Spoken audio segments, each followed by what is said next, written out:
So it's over. We can call it. Joe Biden has won the US elections.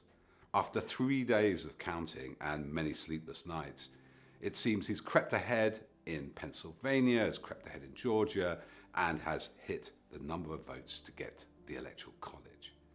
It is an important moment. We've suffered 4 years of a living nightmare. Even though I don't live in America, you don't probably live in America. The world's superpower being run by a man like Donald Trump was constantly anxious, constantly worrying. He was inciting violence and still is. He had the nuclear codes. He was corrupt. He worked with foreign powers. And somehow, after 4 years, we have survived it, and providing all goes well, democracy and the rule of law has reasserted itself. It's also very important for the UK because I would describe Boris Johnson's government as the rump Trumpocracy. We know, of course, Steve Bannon, a closeness to Nigel Farage. We've seen them in a golden lift with Trump when he was elected. But as Byline Times has documented, there are many connections too with the Conservative Party. And we've seen MPs even today putting forward those far-right memes that the election was stolen, that it's fraudulent. We have a rump Trumpocracy in the UK. Look at the role of Cambridge Analytica, which, despite what people say, was involved in Brexit and involved in electing Trump. Look at the dark money that flows from US right-wing think tanks into British politics. And so the good news is the tide has turned. No longer will a non-presidential Donald Trump try to stymie criminal investigations. He'll no longer be able to monster minorities. He'll no longer be able to tweet from the White House, the Oval Office, and threaten all and sundry who do not support him.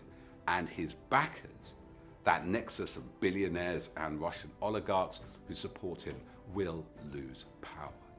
And more will come out, because the Mueller report, the investigation into Russian interference, was successfully redacted by the Trump administration. More will come out of that. More prosecutions will flow, and you can be sure they will involve and invoke figures in UK politics. So it's an important moment. The tide has turned, but it's not the end. If you look at Joe Biden's vote, nearly 75 million at the moment, it's the biggest vote for any US president ever. But Donald Trump's vote also went up. So we have a bigger problem than corrupt administrations, venal officials, and underhand oligarchs. We have a social problem, a divided nation, both here and in America, where two communities don't speak to each other, hate each other, don't trust each other. And with that level of vote, just like the Brexit vote here, we have to reach out and understand how we share completely different values. The rule of law must be enforced. Democracy must be defended. But we have to understand why people love the idea of Donald Trump, why some love Nigel Farage, inexplicably, why Boris Johnson, despite all his lies, all his failed promises, still has quite a lot of support, because people identify with Bozo, the big kind of genial clown. They identify with the successful businessman from New York, even though Donald wasn't that successful.